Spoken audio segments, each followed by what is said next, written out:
Hey guys, and good morning. Welcome back to the Bright Side with Laramie. This is our weekly happy hour podcast. I'm going to go ahead and warn y'all. It's allergy season, so I sound a little raspy. I might cough here and there, but it's all good. We all deal with it. This is a normal thing. But today we are going to be talking about guide to happiness, especially being in your 20s, whether it's at college, at home, leaving high school, whatever it is, or entering the new like real world, like corporate world. But it's the guide to happiness. Anyways, you know how we always start our podcast. Go ahead and tell me your biggest tip to staying happy, even on days where it just doesn't feel like you deserve to be happy. Like, what's your tips and tricks and all the little whatever, just tweet. Go ahead and send in what y'all think. But today we're going to be talking about guide to happiness. So I know for everybody it's a little different. This is just what I personally believe in. But the first one for me is being in the moment.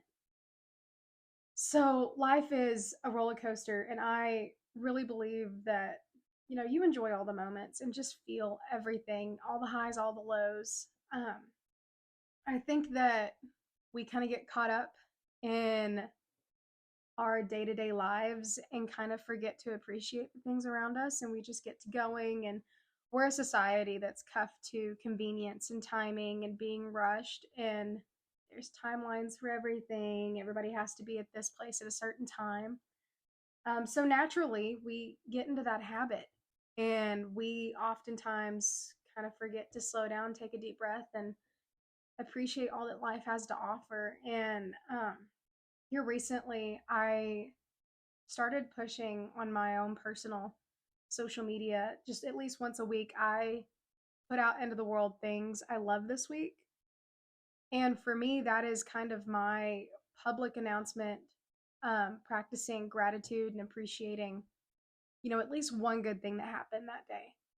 Um, and when I do that, I notice I kind of take a deep breath and I kind of slow down for a minute and take in the good things that happened that day.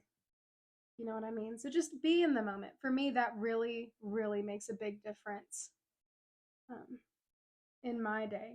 I know. So the second one I have is your circle. Oh my goodness. Surrounding yourself with good hearted people makes all the difference. I'm huge. Like, I truly believe in quality over quantity. Like, if you have one really good friend, I'm talking really good friend, like the kind of friend that you hang out with and like afterwards, you don't feel emotionally drained. You feel lifted up. Like, you want somebody to pour into you so that you can pour into others. You want somebody that's going to fill your cup. Um, I don't know. To me, whenever you have those good friends, I know my self esteem goes up, my love for others goes up, my appreciation goes up. So I feel like quantity over quantity, your circle truly makes a difference. If you have a great relationship with your family, your siblings, your parents, your, mom, dad, grandma, whatever, talk to them. Surround yourself with those people because you may learn stuff from them. Some days you might just need a little pick me up, and sometimes that's what'll do it. Or sometimes they might need that. You might be that person for them. So I think having a really, really great circle makes all the difference. There's a saying, iron sharpens iron, I think. Iron sharpens iron, yeah. Hang out with like minded people who see the best in you and push you to be your best self and you for them. You know what I mean? So, anyways, moving on. You are responsible for you. You're responsible for you. So I wrote this one down with this one thing in mind. I know, and out there you might be thinking the same thing. Have you ever been in traffic and you start like getting a little road rage because somebody cut you off or something like that? And you know, however long it may be that you're stuck in traffic, you're just dampened by that one thing. Like, you're mad, you're upset. It kind of puts a damper on everything and you're just mad, right? I think when I put you're responsible for you, you are in charge of your own actions, how you respond to things, how you go about handling things. You're responsible for you, but you are not responsible for others. What others choose to do is up to them. That's not your responsibility. So, worrying, stressing, whatever, taking energy and distributing that into someone else's actions is draining. It doesn't do you any good. It stressing about other people's actions doesn't lift you up. It just drags you down. You know what I mean? So instead, I know for me, I always try to see the good in a situation. So, for example, like in traffic, if someone cuts you off, that might have been somebody, you know, maybe something happening, like God stepping in and keeping you from, you know, a traffic jam further up ahead or maybe an accident further up ahead. You know what I mean? You never know. And there's a reason everything happens. So I feel like you're responsible for you. Stressing over other people's actions will get you nowhere because you're not them and they're not you. But you are in charge of how you respond to people. And sometimes people just need you to lead by example. So, for example, I have a friend who really struggles with road rage. And she was telling me about this the other day. Someone cut her off and she was really upset. She started cussing and was so mad. And somebody was riding with her. And somebody was like, I'm never going to ride with you again. Her passenger was like, you scare me. I'm not riding with you ever again. And she was like, okay, that makes sense. Like, yeah, I could probably get how that's scary to you, but for me, it's normal. And she's like, I would never cuss someone out. Like, you don't know what's going on. They could be heading to the hospital because their wife might be in labor. They could be trying to make their kids' graduation. And it really put my friend in perspective and go, wow, well, I never really thought about it that way. It's just you're responsible for your outlook on things. It's your choice to see the glass, half empty or half full. You're responsible for those actions in your own outlook. So, I don't know. It's up to you. The next one I have is to eat good food and practice discipline. Okay, eating good food. That is a huge one. I feel like people just don't talk about this enough. Like we talk about dieting, right? Like I said earlier, like we are a community cuffed to convenience. So we're cuffed to comfort, convenience, looks, time, all that stuff. It's now socially normal to be on a diet. It's actually weird that you're not on a diet. You know what I mean? So when I say eat good food, I'm talking about intuitive eating. So obviously, you need to hold yourself accountable. You need to eat your greens, your fruits, your dairy, whatever. But if there's one night where you're like, man, I could really go for good cheeseburger, cheese fries, bacon, the whole shebang, go for it. Why would you not do that? Why would you restrict yourself? You know, I mean, unless you have a goal that you're working on, then, do as you may. But I'm big on just, everything in moderation. So if you're feeling that one night, do it. But know that the next night, you can't do that again. You know what I mean? I mean, it's up to you. I feel like we are a reflection of what we take in, whether it's music, self talk, food, the content we watch, we listen to, we hear. I feel like we're a sponge and you're a direct reflection of what you take in. And that goes for food too. If you eat really, really bad, terrible food for you, you're going to feel really, really bad and terrible. But if you eat a real nutritious breakfast and a meal, and then you go and take on your day, you're going to feel good because you fueled your body to go do what it's intended to do. You eat good food, your product is going to be good. You know what I mean? You need to fuel your body and you need to practice discipline. If you say, hey, I'm going to eat a bunch of greens, all my meals are going to be balanced, stick to that. You are the decision maker for you. If you want to have a goal, stick to your goal. If you're choosing to do that, you do that. That's just what I'm thinking. My next one is going outside. Ooh, this is a huge one. So, y'all know me. I am in Corpus Christi where, we're on the beach, the sun shines out. If it's not out, it's rainy, but you're surrounded by palm trees. It is so nice because everything is so green down here.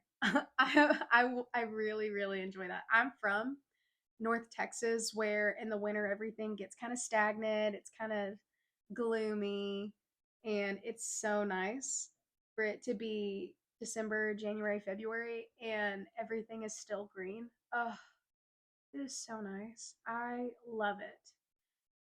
But going outside, I actually just found an article from the National Library of Medicine, written by, there's a few, Kent McClure, Crossan, Arnett Wadley, and oh goodness, Sathya Kumar. I might have said that wrong. Miss Sathya Kumar. If I missaid your word, like your name, I am so sorry. But they wrote about the effects of sunlight exposure on cognitive function among depressed and non-depressed participants. And this was a very, very deep study. They really went into this. They had a ton of methods, results, and they came up with the conclusion that um, sorry, I just had like a big brain fart. Sorry, sorry. They found how sunlight exposure, reflects an improvement in cognitive function. Go outside, enjoy what we have. Go lay on the beach. Go lay in your front yard. Go play with your dog. Go be out in the sun. Go spend some time outside. Go touch some grass. We are so cuffed to technology that we forget we have a whole world out there with a ton of opportunities to go disconnect from your technology and get in touch with you and nature. Oh my gosh, it is the biggest relief to go outside and just see a bright blue sky, sit down on some grass. I know I sound like a hippie. I know I sound like a hippie. But go outside and just get back in touch with your roots. Like, I know for me, I came from a ranch family, so we were always around horses. We're always in an arena. You're in the barn, you're cleaning. And looking back, I know as a kid I hated like cleaning the barn and cleaning stalls and stuff. But, you know, reflecting back, I love those memories. Like, I loved coming inside and being covered in dirt, coming back inside smelling like outside, smelling like horse, whatever. I love that. I get to tell my kids about that one day. Like, I have a deeper appreciation for the world around me because I spent time outside in it, you know? We don't know how much longer, nothing is guaranteed. We don't know how much longer we're going to be here and be able to appreciate that. So why you like while you are here, why would you not take this time, your precious time, to go outside and appreciate what the world has to offer? Go outside. Go outside, appreciate and practice gratitude. You know, call someone and tell them you love them. Let all you, that's my favorite, favorite, favorite Bible verse. Let all you do be done in love. Go hug someone. And if you're not a huggy person, just call someone, tell them you love them. Call someone and say, hey, thank you. Thank you for being so cool and existing and being such a good friend or acquaintance or whatever it may be. Boss, friend, coworker, um, fellow student, whatever, roommate, whatever it is. Appreciate gratitude.